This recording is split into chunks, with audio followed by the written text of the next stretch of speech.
Mi nombre es Diego Garzón, gerente de no ficción de Editorial Planeta. Quiero agradecerle obviamente a Aurelio Suárez.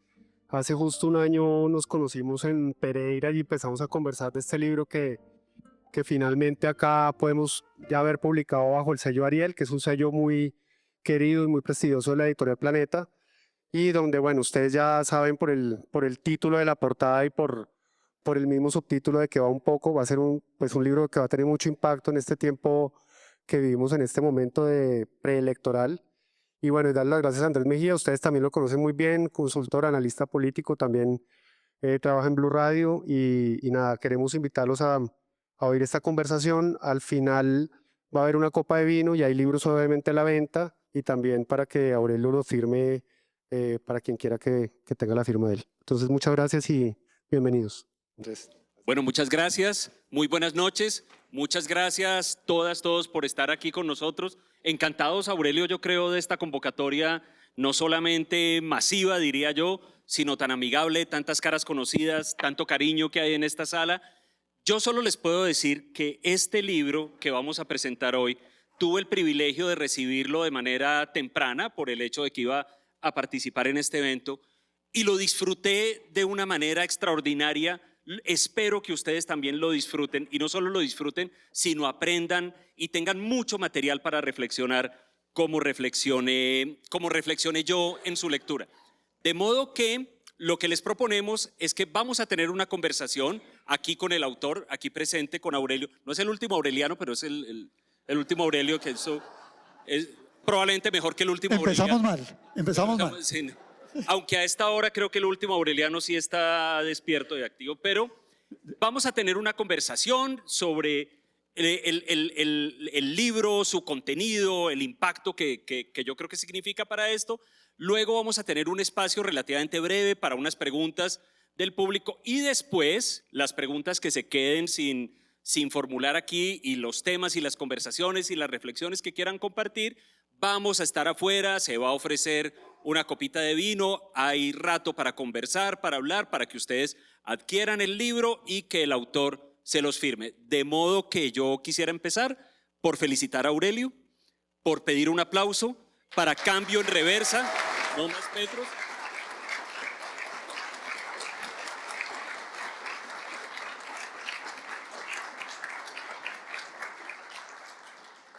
Aurelio, muy buenas noches. Este no es de ninguna manera su primer libro. Este es el número, ¿qué será, Aurelio? 14. 14. Bueno, muy importante, Aurelio. A mí me gusta, cuando tengo la oportunidad de conversar con un autor, me gusta preguntarle que nos cuente la biografía del libro, la historia del libro. ¿Cómo nació? ¿Cuál fue la idea original? ¿Cómo fue concebido? ¿Cómo fue desarrollado? ¿Cómo fue el trabajo investigativo? El trabajo investigativo es enorme. Esto está lleno de tablas, de datos, de cifras, de gráficas. Así son los libros de Aurelio, en general todos. Eso es lo que lo caracteriza, fundamentar las cosas que está diciendo con elementos de hecho. Entonces, ¿cuál es, Aurelio? Yo quisiera empezar por esa pregunta. La biografía de este libro, ¿cómo empezó? ¿Cómo nació? Bueno, Andrés, primero 1000 gracias por ayudar a la presentación de este texto. En segundo, agradecerles a todos ustedes, a todas las personas que están aquí presentes. Por supuesto a mi familia, a mis hermanas, a mis sobrinas que están hoy acompañándome. Y solamente quiero hacer una anotación. Todo el público puede preguntar, menos Héctor Riveros. Bueno, un saludo para Héctor, que por allá está. Y para no se le da la palabra a Héctor Riveros. Mañana me coge tempranito y me liquida. Con todo aprecio. Bueno, yo quiero empezar por esto.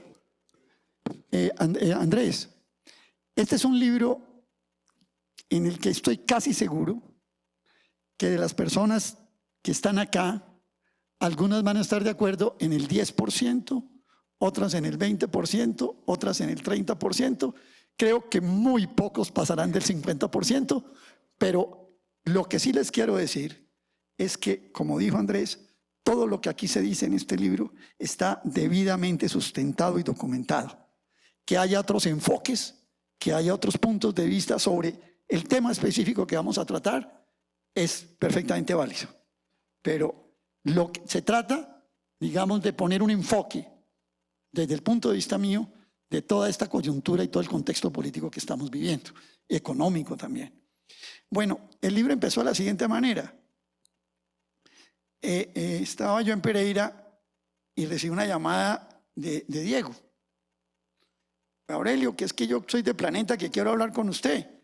Y le dije, bueno, sí, pero yo no estoy en Bogotá, yo estoy en Pereira. Me dijo, yo voy mañana para Pereira, a la Feria del Libro. Le dije, listo, ahí nos vemos.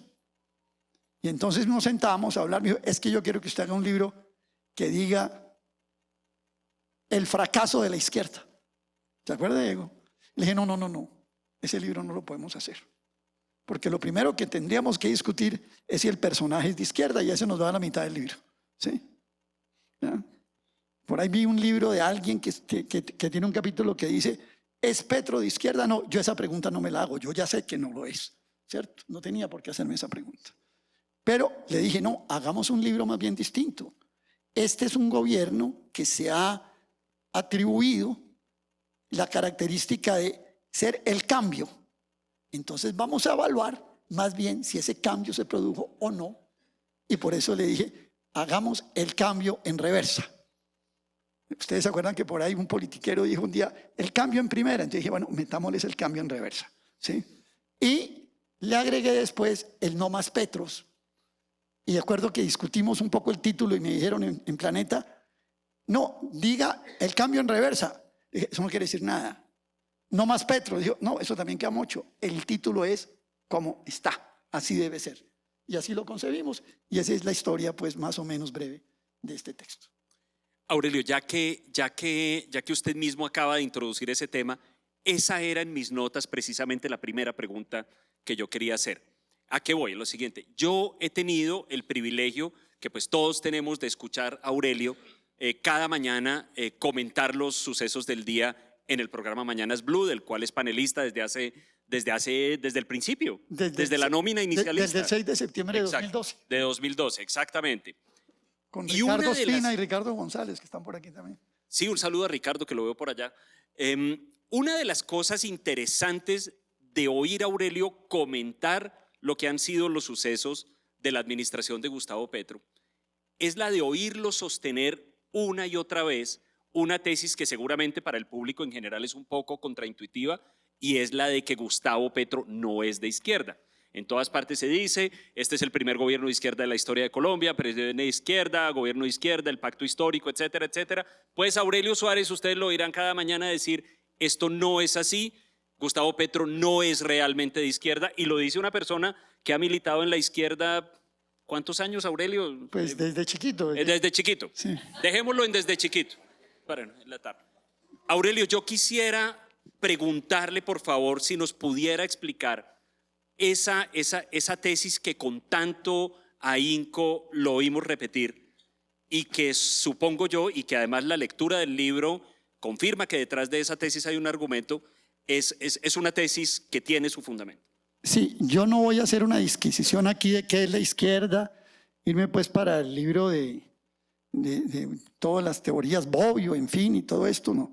Para decir que entonces no cumple con la regla 3, ni la 4, ni la 5, no. Yo creo que hay una cosa que es definitiva, son los hechos. Son los hechos. Es que una cosa son las palabras y otra cosa son los hechos. Entonces, cuando usted, por ejemplo, y seguramente lo vamos a abordar más adelante, usted encuentra que la reforma tributaria es una copia prácticamente, ahí está el facsímil en el libro, de una recomendación del Fondo Monetario Internacional. Cuando usted coge la reforma laboral y encuentra una felicitación de la OCDE, cuando usted coge la reforma pensional y resulta que es la reforma de los 4 pilares del Banco Mundial que se inspiró en la de Pinochet, cuando usted coge la reforma a la salud y encuentra que el documento base es un documento del BID de septiembre del año 2023, y entonces uno dice, oiga, pero es que en Colombia aquí la izquierda se ha caracterizado por Fondo Monetario, OCDE, BID, Banco Mundial, y entonces, ¿en qué quedamos? Y esto yo creo que es bueno que el país lo estudie, porque yo creo que al país no se le puede despachar con el expediente fácil de el neocomunismo, el castrochavismo, no. Eso no va ni nada. El país tiene que estudiar esto y decir, Aquí hay gente que puede decir, me gusta la reforma laboral, me combino, etc. Yo creo que eso no son ninguna reformas sociales. No son ninguna reformas sociales y en el libro lo demuestro. Entonces son los hechos. Otro hecho. Por ejemplo, yo narro cómo la excomandante del Comando Sur, Laura Richardson, hizo revista por todas las unidades militares de Colombia durante 3 años. ¿Sí? Bueno, yo no sabía que la izquierda permitía eso. No sabía. ¿Sí me entiende? Entonces, esto hay que aclararlo es en los hechos. ¿Sí? Ahora, una vez aclarados los hechos, pues cada cual podrá tomar sus decisiones y decir, no, pero a mí eso me parece bien. Listo, no hay problema. Pero que eso sea, digamos, los elementos característicos. Si tú coges la política económica. La política económica de estos 3 años largos han sido libre flujo de capitales, libre comercio, política fiscal con pago de servicio de deuda como elemento principal, política monetaria de inflación objetivo. Bueno, esa es la política económica neoliberal. Entonces, uno dice, pues no sabía que... Alguien dijo en nuestras mañanas, alguien, no me acuerdo quién dijo, bueno, es que es una izquierda neoliberal. Y bueno, listo, pasémosla, no hay problema, ¿sí? Pero es así. Yo me digo, hay que atenerse a los hechos, no a la retórica, ¿sí? Porque, y lo que trato yo de coger en el libro es los hechos, mostrarlos, explicarlos y documentarlos para mostrar que eso no era lo que el país supuestamente estaba esperando. Habrá gente, como les digo, habrá personas acá con toda seguridad y respeto que dicen, no, es que nosotros estamos... Bueno, por ejemplo, dijo, voy a renegociar el TLC. Y nunca lo renegoció. ¿Sí? Un día por ahí subió con los aranceles del 10%, dijo, no, ya no hay TLC. Perdón, TLC tiene 23 capítulos. ¿Sí? Y el capítulo comercial, el de los aranceles, yo creo que no llega ni a 100 de las 1000 y pico de páginas que tiene el TLC. Entonces, no renegoció el TLC y lo había prometido renegociar. Eso me dice a mí, no es de izquierda. Y entonces aquí viene una pregunta que es bien atrevida. ¿El fracaso de Petro es porque es de izquierda o porque siguió en el fondo con las mismas políticas anteriores? Esa es la pregunta que hay que hacer. Aurelio, ya que hablamos de la cuestión de la izquierda, una de las cosas que hemos conocido de usted, quienes hemos seguido no solamente sus escritos, sino sus intervenciones en radio y en otros espacios de opinión, es que viniendo usted de la izquierda, incluso desde la izquierda estudiantil, siempre se ha caracterizado por un rechazo vertical y categórico a la lucha armada y al uso de la violencia en la política. Y en eso ha sido enfático y yo lo he conocido así desde que tenemos la oportunidad de conversar. Categórica e inequívocamente rechaza el uso de las armas y de la violencia. ¿Qué siente una persona de izquierda cuando ve que el presidente reivindica símbolos, ideas, sentires que pertenecen más bien al espectro de eso, del uso de la violencia y de la lucha armada, como queriendo legitimarlas como si fueran las cosas que son auténticamente de izquierda? Yo me tuve que leer el libro de Petro, que también es de Planeta, ¿no? El de Una vida, dos vidas. Pero que no está a la venta. Sí, sí. Eso ya lo consiguen, es ahí por ahí en la 10ª y eso. ¿Sí? Entonces, espero que no pase lo mismo con el mío. Bueno, entonces, en ese libro tiene yo no sé cuántas páginas, Diego, tendrá unas 250 páginas más o menos, y por lo menos 150 páginas de ese libro, de 100 a 150 son dedicadas a su militancia en el M-19. Y Petro dice que él estaba en Zipaquirá con Ávila, con el actual ministro de Hacienda. Tenían como un grupo ahí de activistas estudiantiles y juveniles en ese municipio y que después conocieron algo del M-19 y que dado que había una represión en Turbay y que Jaime Bateman había propuesto crear un ejército como el de Simón Bolívar, así lo dice en el libro, él había decidido entrar al M-19. ¿Sí? Y ahí cuenta pues toda la historia de la cosa. ¿Sí? Yo creo que en el fondo incluso uno logra encontrar afirmaciones y expresiones que todavía en la presidencia justifican el uso de las armas como un elemento revolucionario en Colombia de pequeños grupos, ¿sí?, individuales, pero yo creo que incluso más importante que eso es el espíritu que inspira ese tipo de decisiones. Ese espíritu que se llama en el lenguaje de la izquierda aventurerismo, ¿sí? Y es que los superhéroes suplantan a los pueblos y a las sociedades y las liberan del sacrificio de tener que hacer los cambios que ellos los hacen. Entonces yo creo que, por ejemplo, en este gobierno, por ejemplo, en las relaciones con Trump, lo que está primando es ese aventurerismo, ¿sí? Es la provocación, es el aventurerismo, es el mitin provocador en Manhattan, ¿sí?, etcétera. Yo creo que lo más importante que ese hecho, que por supuesto lo registro, es cuál es el espíritu, cuál es el ánimo que inspira en el últimas el quehacer político de esas personas. Habrá gente que querrá, que le parecerá que eso es muy heroico y que eso, bueno, yo lo respeto, pero eso, en términos de la teoría política y de la izquierda, se llama aventurerismo. Incluso algunos dicen que es la enfermedad infantil del izquierdismo en el comunismo, así lo llaman. Aurelio, el gringo ahí. Ese es el primer capítulo. No solamente es una expresión conocida, sino que es el primer capítulo y diría yo uno de los primeros argumentos centrales de este libro, porque como ustedes habrán escuchado en la introducción que ahora nos hizo el autor, en buena medida su tesis es que con este gobierno no han cambiado muchas de las cosas que vienen siendo así, no desde hace 20, 30, sino desde siempre. Entonces, leo una frase nomás. Colombia es una neocolonia de Estados Unidos, es sabido, pero pocos lo reconocen. La mayoría lo oculta o lo desfigura y también varios lo normalizan. Pregunto, Aurelio, ¿el gringo ahí todavía? ¿El gringo aquí todavía? Porque uno pensaría que un fogoso joven de la izquierda llega a la presidencia y cambia esto, que además son, aquí tenemos en el libro, páginas y páginas de datos, de historia, está prácticamente toda la historia de las relaciones de Colombia con Estados Unidos, dirigida a mostrar, a apoyar esta primera afirmación. Entonces mi pregunta, Aurelio, es, ¿todavía está el gringo ahí? Pues yo creo que si prendemos la televisión ahora, vemos al gringo ahí todavía, ¿cierto? Pero bueno, este capítulo, el título de este capítulo, debo reconocerlo, realmente esto era un dicho de Jaime Garzón, que se volvió un dicho común y que Ricardo Espina me lo recuerda cada rato al aire. Entonces, es un medio homenaje a Ricardo el título de ese capítulo. Pero bueno, digamos esto.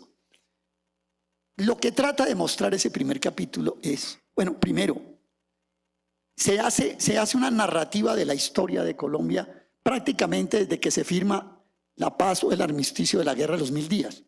Se firmaron 3. Creo que uno es una hacienda que se llama Neerlandia, otra en otro sitio y otra en el barco que es el más importante, que firmó Uribe, en el barco de guerra norteamericano, el Wisconsin. El Wisconsin, correcto. Ahí se firma el armisticio. Y yo arranco desde ahí.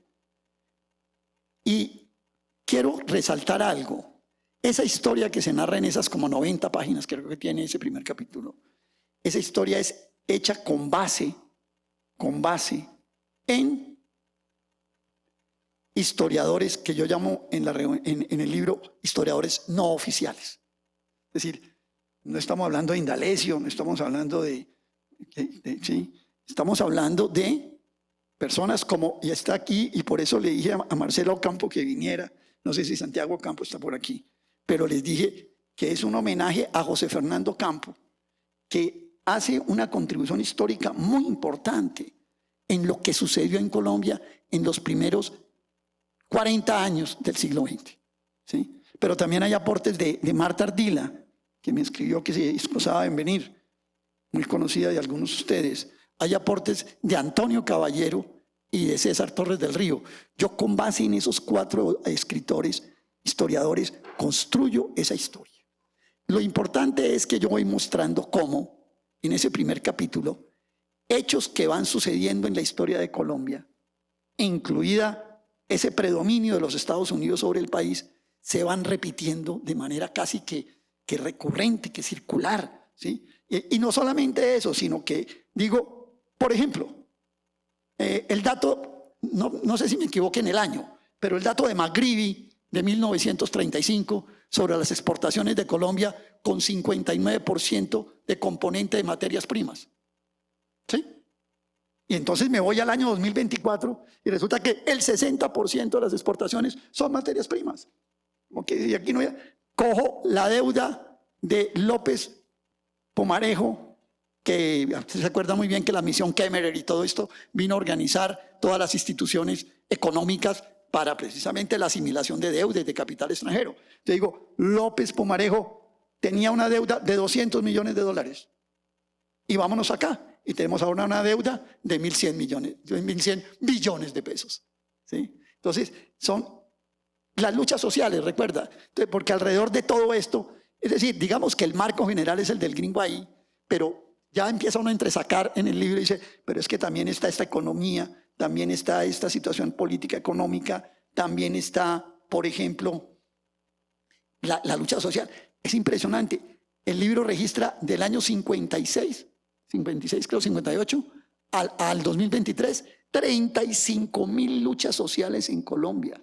35.000 luchas sociales. Y creciendo. Les cuento una cosa, el año donde más luchas sociales ha sido el 2023. 1.400 luchas sociales, y eso que a Petro lo montaron para controlar la explosión del volcán. ¿Sí? Entonces, este país, bueno, y lo de la lucha armada, ni hablemos, lo de la violencia, creo que en el libro está detallado, y la expansión de la violencia del año 2019 para acá también lo registro. Entonces, fíjense ustedes que es, sí, claro, estamos en un contexto del gringo ahí, pero adentro de eso es violencia, economía de determinada manera, tales desarrollos, y se van repitiendo de una manera que hoy los tenemos vivos exactamente iguales. Prácticamente ese primer capítulo, más que el título, quiere decir, aquí no ha cambiado nada. Porque si usted va y se para, en 1948 estaba pasando exactamente lo mismo que está pasando en el 2025. Es así. ¿Ya? Tiene los mapas, tiene los datos históricos allí, tiene los datos históricos acá, los actuales, etc. Y usted va viendo cómo esos hechos es decir, es como un círculo, pues utilicemos la palabra más común, vicioso, que no hemos podido romper, que no, y volvemos a lo mismo, y volvemos a lo mismo, y estamos en lo mismo.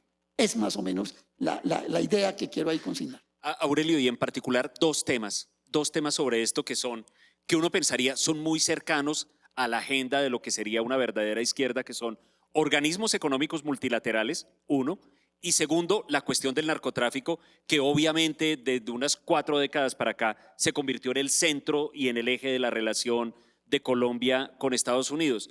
Uno pensaría, por haber oído a la izquierda toda la vida protestar contra la injerencia de los organismos económicos multilaterales, que un gobierno de izquierda cambiaría esa relación. Y lo mismo en el tema de la lucha contra el narcotráfico. Le pregunto a Aurelio, ¿hay algún cambio significativo en esas materias? Mire, aquí están el profesor Eduardo Sarmiento, que creo que es el más importante economista que tiene este país, Carlos Rodado, compañeros míos de la Academia de Ciencias Económicas.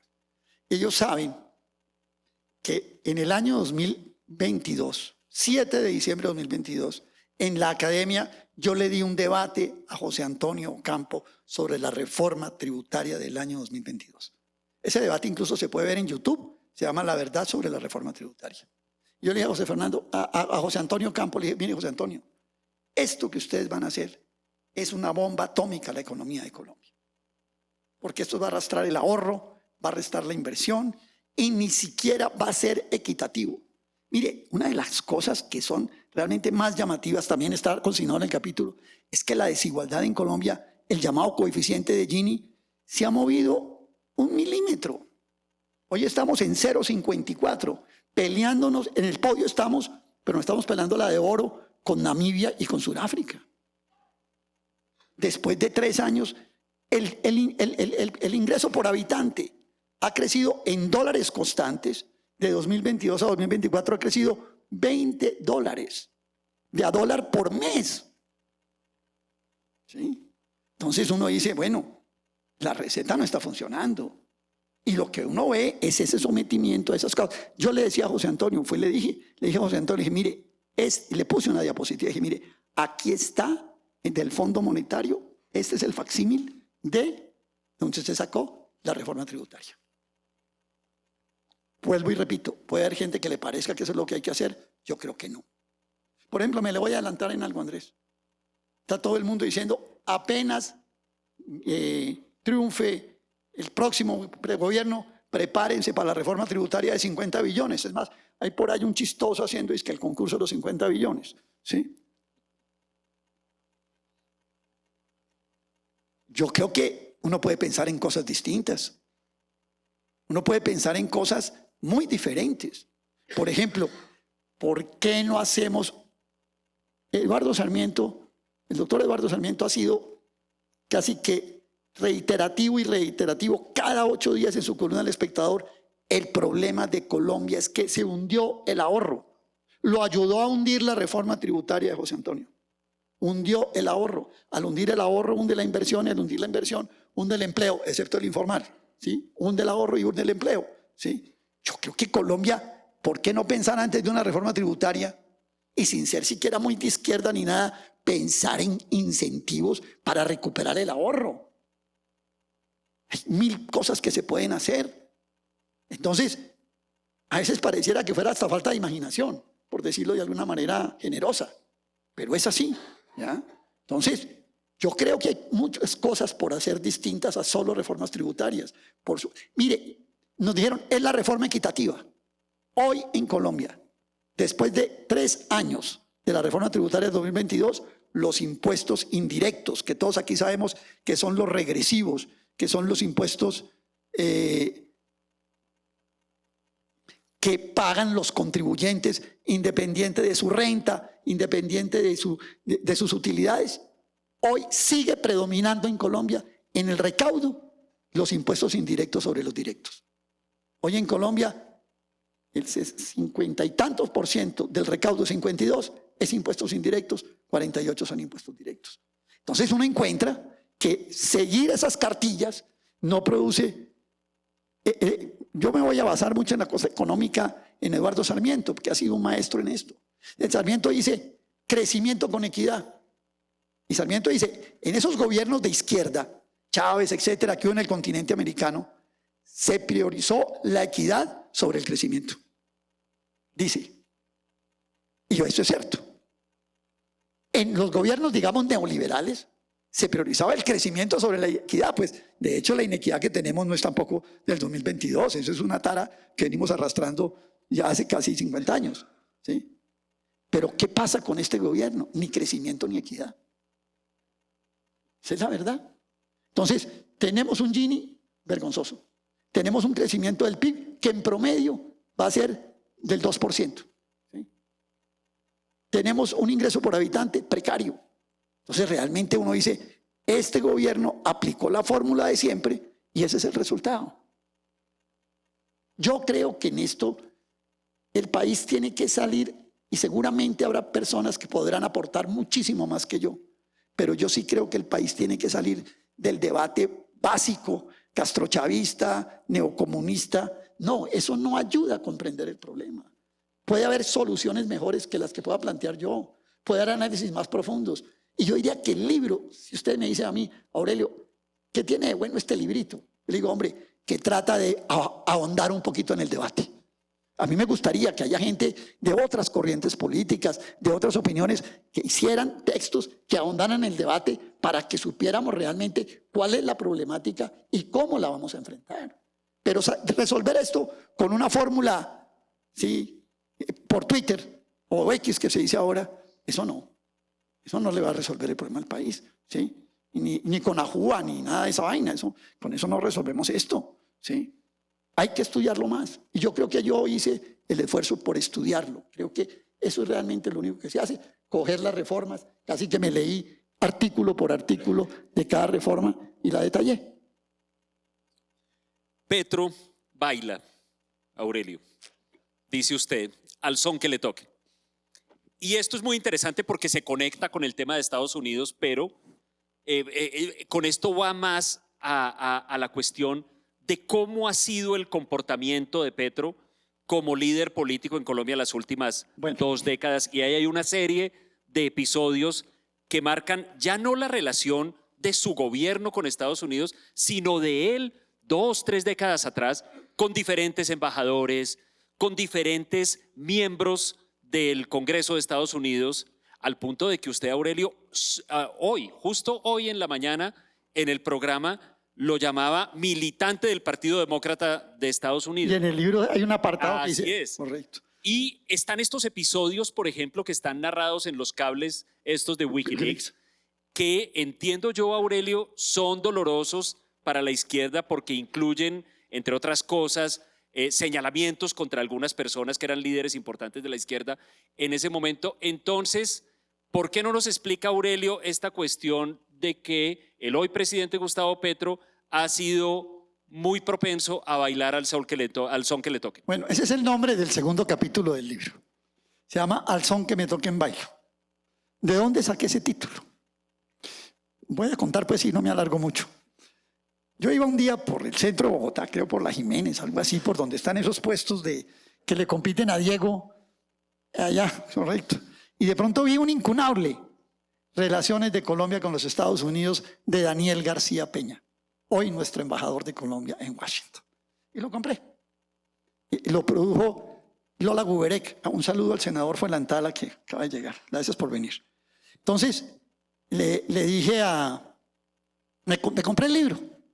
Y en la última parte, ese libro es una colección de artículos de Daniel García Peña. Y en la última parte del libro dice cómo deben ser esas relaciones. Y dice, yo recomiendo Al son que me toquen bailo. Y de ahí saqué el título del capítulo. O sea, el capítulo es tomado de ese artículo de nuestro actual embajador en Washington que recomendaba contra todo dolor al son que me toquen bailo. ¿Sí? Entonces yo lo que hago es una descripción de la vida política de Gustavo Petro de los últimos 25 años, contándole al lector qué baile hacía en cada momento y en cada periodo. En unos bailó música country, en otros bailó huepa huepa, en otros bailó danzón con la pierna derecha, en otro no sé qué hizo con salsa, ¿cierto? ¿Ya? Y voy narrando la historia. Entonces vuelvo al libro de Planeta, Una vida, dos vidas, que dice, dice Petro que en el año 2000 él va y se reúne con Carlos Castaño, pero que en el año 2002 lo declaran objetivo militar y que un ciudadano estadounidense le dijo, váyase para Estados Unidos a pedir protección. Váyase para Estados Unidos y pida protección.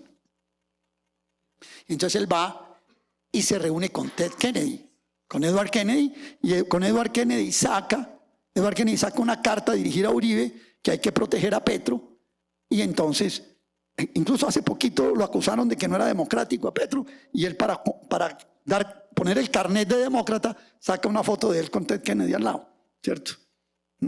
Entonces, arranca esa relación que él tiene con el Partido Demócrata de los Estados Unidos, y él dice que le debe la vida a Estados Unidos, que a Ted Kennedy, que su segunda ciudad es Washington, etcétera. Eso lo dice en su libro. Lo que pasa es que uno tiene que leer, y en entrevistas, uno tiene que leer esto entre líneas. Hay una entrevista en el periódico El Tiempo que es así. Dice, mi segunda ciudad es Washington. Esas son cosas que a la gente le parecen increíbles o calumniosas, pero son ciertas, las ha dicho, las ha escrito, las ha vivido. Y arranca toda una relación y comienzan a aparecer los Wikileaks. El país conoció un Wikileaks, que es el Wikileaks famoso que saca Daniel Coronel, donde Petro va a la embajada americana y dice que Gloria Ramírez, Wilson Borja y Piedad Córdoba tienen nexos cercanos con las FARC y que en el polo hay un sector radical y que necesitan es que los Estados Unidos le ayuden a él a que dirija el polo porque él es más moderado, y entonces así echa todo un cuento. Quiero contarles a ustedes, no es un Wikileaks, son 4 Wikileaks. Y en el libro están los facsímiles de los Wikileaks. O sea, la fotico del reporte. Solamente me falta uno, que no lo pude conseguir. De los 4 hay 3. Pero hay uno que es muy importante. Ustedes recuerdan que El Espectador tenía un convenio con la gente de los Wikileaks. Entonces el espectador empezó a reproducir los que tenían que ver con Colombia. Y dentro de esos me pesqué el siguiente. Eso lo publica el espectador en febrero del 2011. Me pesqué uno de diciembre del 2006, donde quien era embajador de Estados Unidos en esa época, William Woods, cuenta que Petro va a la embajada a hablar del tema de los paramilitares. Y que él coinciden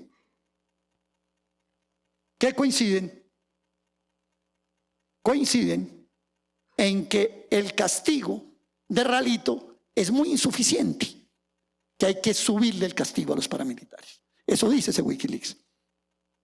Después Petro viaja a los Estados Unidos. Este es un relato que él mismo hace y nombra con todas las personas que se reunió del Partido Demócrata. Yo le hago el listado de todos los que se reunió y viene y hace el debate del año 2007, el famoso debate del paramilitarismo en Antioquia. Y a los 8 o 9 meses, un poquito más, casi al año, extraditan a los paramilitares. Yo hago esa cronología. Y podía ser calumnioso, pues, que yo me inventara que cuadró el debate con los gringos para eso.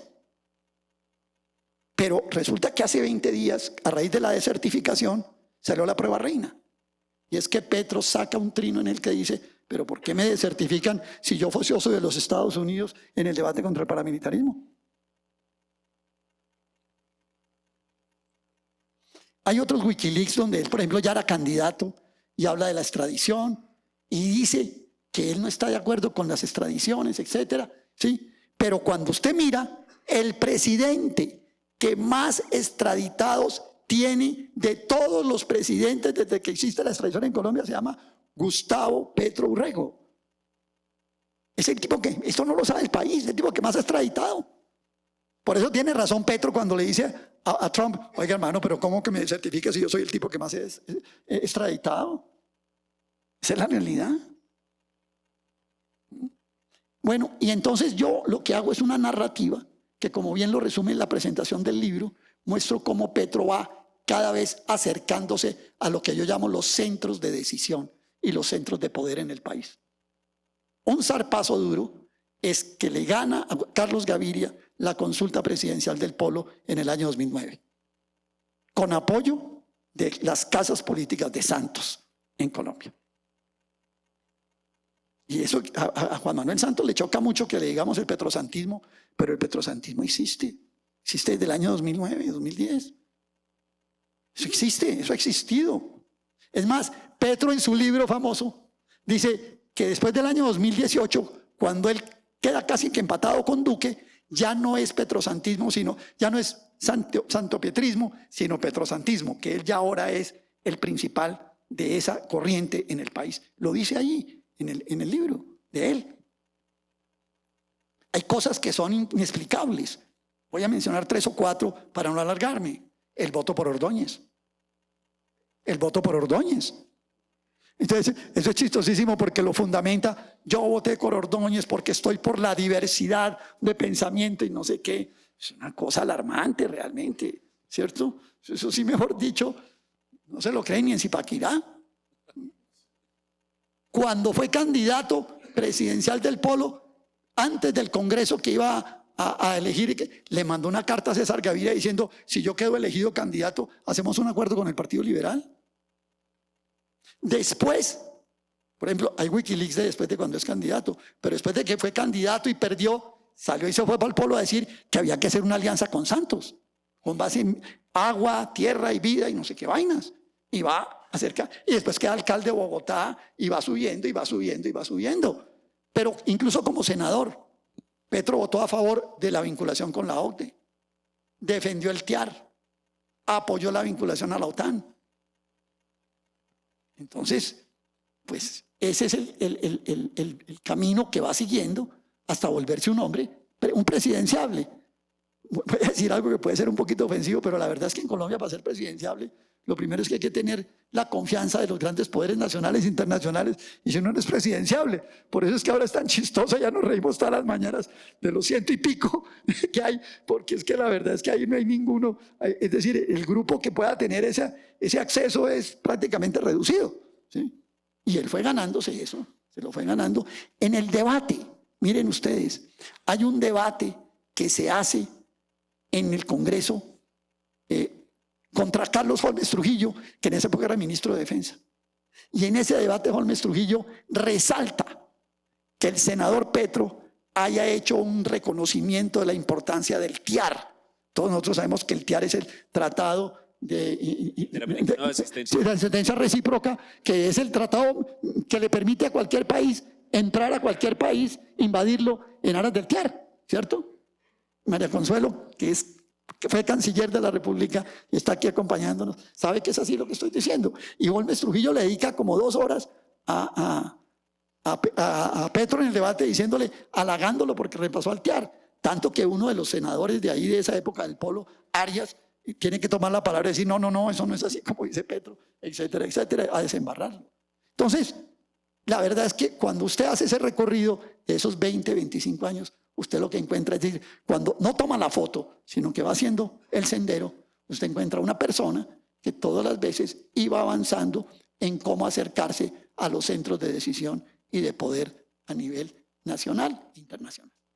Pero Gustavo Petro, Aurelio, una de las cosas que consistentemente le oye uno a él, lo oíamos desde sus discursos de campaña, en la presidencia, es que él le gusta presentarse como parte de una línea de los grandes reformadores sociales de la historia de Colombia, Manuel Murillo Toro, Rafael Uribe Uribe, Jorge Eliezer Gaitán, Alfonso López Pumarejo.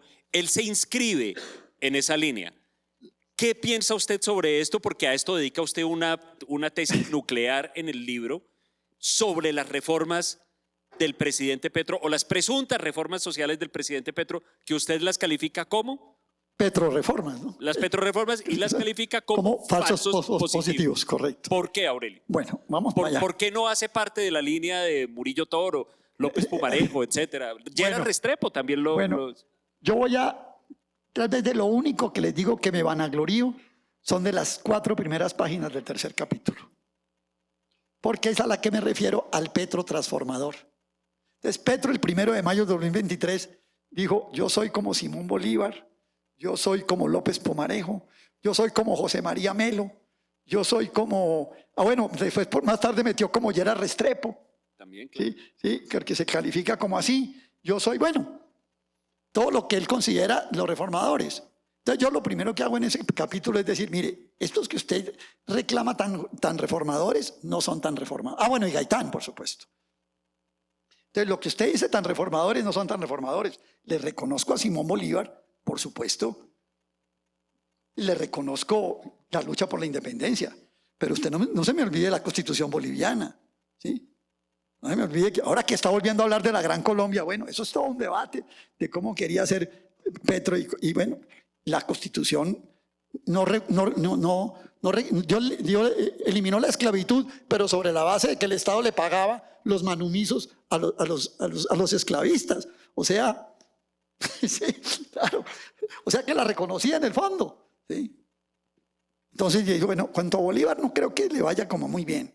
Entonces vamos a Melo. Entonces digo, Melo fue un tipo que organizó 700 artesanos, tumbó a Obando, cerró el Congreso y se oponía a las corrientes económicas del librecambismo de Tomás Cipriano de Mosquera y Florentino González. ¿Sí?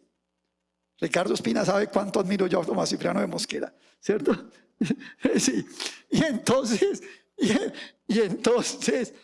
se oponía. Melo era un tipo reaccionario. Era representando lo más retrógrado que había en ese momento en el pensamiento económico en el siglo XIX. Entonces tampoco le sirve.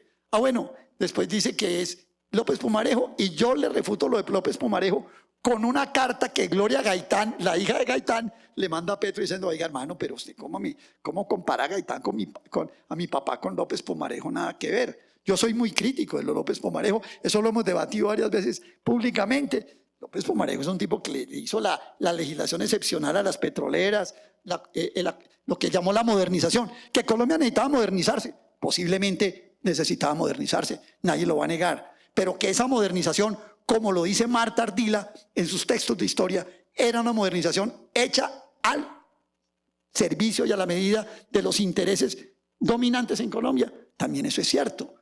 Después metió a Uribe Uribe, que Uribe es el primer socialista. El último Aureliano también fue Uribe. Dice, ese era otro último Aureliano. El último Aureliano, el primer socialista.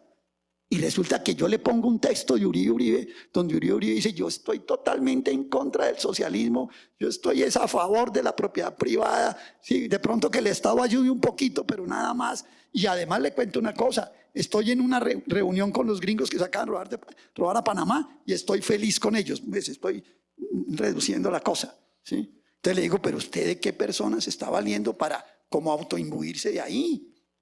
Bueno, también se comparó con Gerard Restrepo y la reforma agraria. Entonces, lo primero es que ni es un gran transformador, ni los que menciona son grandes transformadores. Con sus elementos, con sus cosas, se les reconoce, pero usted no los puede poner como el paradigma de la transformación de la sociedad colombiana, a mi modo de ver. Todo eso es discutible, por supuesto. Pero hay otro elemento que es clave, es cuando analizo la reforma. ¿Por qué digo yo que son falsos positivos? Porque son reformas que se presentaron como equitativas, como justas, y no lo son. Usted se da cuenta que cada análisis de cada reforma tiene al final un resumen de cuáles son los falsos positivos de cada petrorreforma, ¿sí? Por ejemplo, la reforma pensional. La reforma pensional de 4 pilares, que se ha vendido siempre como que le queremos dar la pensión a los viejitos pobres, ¿sí? Miren este dato, en la exposición de motivos, cuando usted arranca con los viejitos pobres, dentro de 10 años, digamos, creo que arranca con 3 millones de viejitos pobres, ¿sí? Del subsidiado. A los 10 años solamente ha aumentado en 500.000. 50.000 en promedio por año. O sea, usted arranca con esto hoy y realmente eso va creciendo muy poco. ¿Cuál es el que más crece? El pilar semicontributivo, que no es pensión, tampoco. Es renta vitalicia con base en que se quedan con el ahorro de la gente. Los que no se han podido pensionar, eso es como un agujero negro, eso no sabe ni cuánta plata es. No les devuelven la plata, sino que le dicen, usted cotizó 800 semanas, tiene derecho a una renta vitalicia de 90.000 pesos mensuales. Y se quedaron con la plata. Y ese es el pilar que más crece. El de los que se van a pensionar en colpensiones crece menos que ese otro pilar. Bueno, y los otros son los privados. Entonces yo digo, esta reforma, pero esta reforma, ¿qué tiene en esencia? ¿Por qué la critico yo de fondo?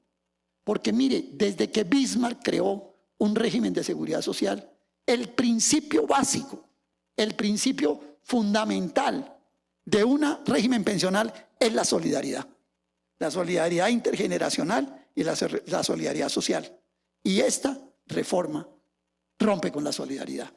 Cuando usted coge los 4 pilares, dice, no te vuelvo a ver, adiós, chao. Usted es de ese pilar, yo soy de ese, y chao. Es más, hay un documento del Fondo Monetario que yo lo pongo ahí, que dice eso que estoy diciendo yo. Con esta reforma acaban, cada cual es un compartimiento estanco y aquí nadie pela por nadie. O sea, es peor que Bismarck, ojo, peor que Bismarck. Bueno, y ni hablemos peor que la reforma del año 44, cuando decidieron, hay que meterle plata del Estado a las pensiones. Y yo demuestro en el libro, con base en la exposición de motivos, que a la larga el gasto fiscal dentro de 10 años, creo, voy a acertar en la cifra, es de 34 billones de pesos. Y si no hubiera habido reforma, hubiera sido de 52. Luego es un ahorro de 18 billones de pesos de la Hacienda. Es una reforma fiscal. La de la salud. Yo no sé, seguramente, aquí está el doctor Silva, le dedico 40 páginas, doctor Silva, Claudia, le dedico a la reforma a la salud. Y no es desconociendo los errores de la ley 100, no, se enumeran con todo detalle. Que no me vengan a decir, pues que es que yo soy pagado por las EPS, ¿no? Porque eso es usted abre la boca que dice que eso no es, entonces le dicen que es que a mí me pagan las EPS. No, pero esta reforma a la salud tiene una cosa que yo no sé por qué el país no se ha dado cuenta. Es una reforma fiscal inspirada en el BID. El BID dice, no es necesario aumentar más la UPC. Si hacemos régimen, si hacemos una política preventiva de atención básica primaria, se van a disminuir las hospitalizaciones y las urgencias. Así lo dicen. Van a disminuir las hospitalizaciones y las urgencias y entonces con eso nos vamos a economizar un poco de plata. Cuando usted, por ejemplo, yo creo que hay una equivocación en los congresistas en el Senado, senador Fuenlantala, que dicen que es que lo que pasa es que no ha salido el aval fiscal o la plata que se necesita para montar esta gran reforma. Resulta que si usted mira la reforma en detalle, también va a producirle ahorros al fisco. Por eso Jaramillo no sube la UPC. Y no la sube no porque sea neocomunista, no la sube es porque esa es la línea del BID. Eso es lo que dice el documento matriz de la reforma que está del BID. Ahí lo dice, yo lo pongo, ¿cierto? Con todo detalle. Y pongo los falsos positivos de la reforma de la salud. Me dijo alguien por ahí, oiga, pero ese nombre de falsos positivos es como pesado. Y le dije, ¿y los 1.500 que se han muerto por enfermedades huérfanas qué? ¿Eso en qué contabilidad va? Y pongo lo de los maestros. Lo de los maestros es un falso positivo de la reforma de la salud. De eso no hay discusión. Ahí está narrado cómo viene creciendo las PQRs, cómo están creciendo todas las cosas negativas. Entonces yo por eso digo, son reformas de falsos positivos. Y aquí puede haber un debate con algunos de los dirigentes gremiales que están aquí. Por aquí está Miguel Pérez, ya Coset, ¿sí? Y Augusto seguramente, que yo sé que los gremios, ¿cómo miran lo de la reforma laboral? Mire, yo no tengo duda de que la reforma laboral golpea a las pymes, pero no a la gran empresa. Eso para mí queda absolutamente claro. Un día hablando, creo que con Miguel dije, Miguel, es que yo creo que la reforma laboral a los que les va a dar trabajo es a los ingenieros industriales, porque con la flexibilización de las jornadas y todo esto, entonces usted va cuadrando cuál 36 horas, cuál 42, y me dicen abogados laboralistas, no sé si aquí fue Manuel tal vez, y otros, que esto ya está sucediendo en distintas empresas, ¿cierto? Está sucediendo en que empiezan a cuadrar y entonces no hay recargos ni nada. O sea, nos volvió a salir Bernardo puesto a los ingenieros industriales. Nos volvimos a ser útiles para algo, que es volver a cuadrar toda esta vaina, Mauricio. Y listo, cuadramos los turnos. Entonces yo digo, esa sí es una reforma que realmente favorece a los trabajadores. El texto de Bonilla hijo, del Banco de la República, a mi modo de ver, no sé si las cifras, los datos sean exactos, pero el sentido de ese texto, a mi modo de ver, es correcto. Porque ese texto enfatiza en que golpea especialmente a la pequeña y la mediana empresa. Y yo creo que eso es así. Aurelio, como el tiempo es implacable y tenemos que... Hoy también tienen que leer el libro, porque si se los vamos a contar acá. Pero yo no puedo dejar de compartir lo que para mí es la mejor parte del libro, que obviamente está hacia el final. Lo mejor del libro es llegar al final, no el final, sino todo el camino hacia el final. Pero uno podría pensar que un libro que es tan fuertemente crítico es un libro naturalmente conducente a la desesperanza, a perder toda esperanza en posibilidades. Pero yo quiero leer esto que me encantó, que está ya en la parte final del libro. Solo resta aspirar a que la oscuridad que reina sea el anuncio de un amanecer cercano, de una nueva aurora que alumbre a futuras generaciones que habrán de aprender de las amargas experiencias, de asimilarlas en este infausto periodo de la historia de Colombia. Ahí hay un mensaje, creo yo, optimista, de esperanza, hay una ventana, hay un horizonte para que aprendamos de lo que está pasando y las nuevas generaciones sean capaces de construir algo mejor. Fue mi parte favorita del libro, además la parte final del libro, la que habla de la caracterización de lo que son los Petros, yendo a Marx y a su crítica a Proudhon, es buenísima, pero pues dejamos para que ustedes lo disfruten. Aurelio, mil felicitaciones por este extraordinario texto. Yo pensaría que tenemos unas...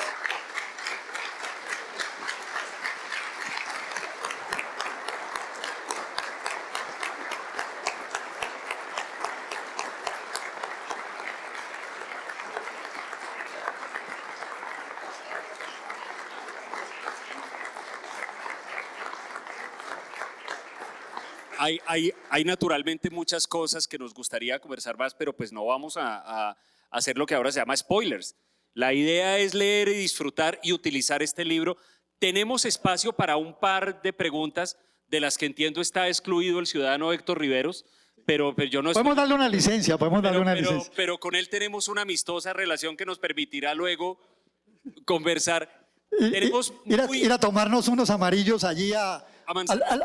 al parque, al barrio El Castillo, y allá podemos acabar el debate. Bueno, creo que tenemos muy poco tiempo para un par de preguntas que sean auténticamente preguntas, no manifiestos ni disertaciones, porque luego vamos a tener tiempo para eso allí en una copa de vino. Entonces, si alguien tiene una pregunta para nuestro autor, aquí lo tenemos disponible antes de que lo tengamos disponible allí afuera. María Consuelo. No, eso es de Lucy definitivamente. No, es que estamos entrenados para no tener pena. Pregunta, Aurelio, ¿hay algo en el libro que le dedique al tema de corrupción? Bueno, yo pensé que lo que parte que más le iba a gustar era esa. Es que a mí me gusta lo de Marx y Proudhon. A mí me gusta, claro, de Marx y Proudhon es muy bueno. Pero la de corrupción, voy a explicar lo de corrupción, María Consuelo, un minutico. Hay unos profesores de la Universidad de Barcelona que se llaman los profesores Mulás y Alonso. Y esos profesores diseñaron unos esquemas en un libro que se llama Corrupción, Cohesión Social y Desarrollo Económico. Cogieron, imagínense ustedes, eso está en el libro graficado, imagínense ustedes los anillos de los olímpicos, ¿sí? O bueno, otros lo llaman diagramas de Euler, bueno, en fin, de Venn, ¿cierto? De Venn. Sí, correcto. Entonces, ¿qué hicieron estos profesores? Dice, mire, en este anillo están los agentes privados. En este anillo están los funcionarios nombrados. Y en este anillo están los funcionarios elegidos. Entonces dicen, hay gran corrupción cuando los tres anillos se juntan en esa intersección. Y hay distintos grados de corrupción. Bueno, entonces yo cogí ese esquema y lo apliqué, María Consuelo, a 12 casos de corrupción contundentes, donde están en cada anillo, si son agentes privados con su nombre, si son funcionarios públicos con su nombre, si son nombrados con su nombre. Y quiero decirles una cosa, son casos denunciados en la fiscalía. O sea, yo no me puse a inventarme que no, que a mí me parece que se robaron por allá unas cervezas. No. Son los que están en la fiscalía con monto, con delito, pues, más o menos configurado, etcétera, etcétera. ¿Sí? Y entonces, y dejo unos sueltos. Por ejemplo, el caso número 11 se llama Papá Pitufo, un capítulo inconcluso. Puntos suspensivos. Ahí lo dejo. ¿Sí? O el caso de los catalanes, que también está ahí mencionado. ¿Sí? Ecopetrol. Y Ecopetrol tiene que la historia le ha venido dando la razón. Claro, no, eso. ¿Sí? Incluso en el caso de los helicópteros de Ecopetrol, del contrato de los helicópteros, la fiscalía falló y apeló la empresa afectada y está otra vez en juego. ¿Sí? Y está cada caso allí con sus actores, etcétera. Muy detallado lo de corrupción. Capítulo 4, si te interesa. Ahí está con todo detalle. Pero solo los casos de la fiscalía, porque no podría inventarme los que no tienen denuncia. Aunque es que a mí me parece que se robaron eso allá, no puedo decirlo, ¿cierto? Por aquí tenemos una pregunta, sí. Marcela.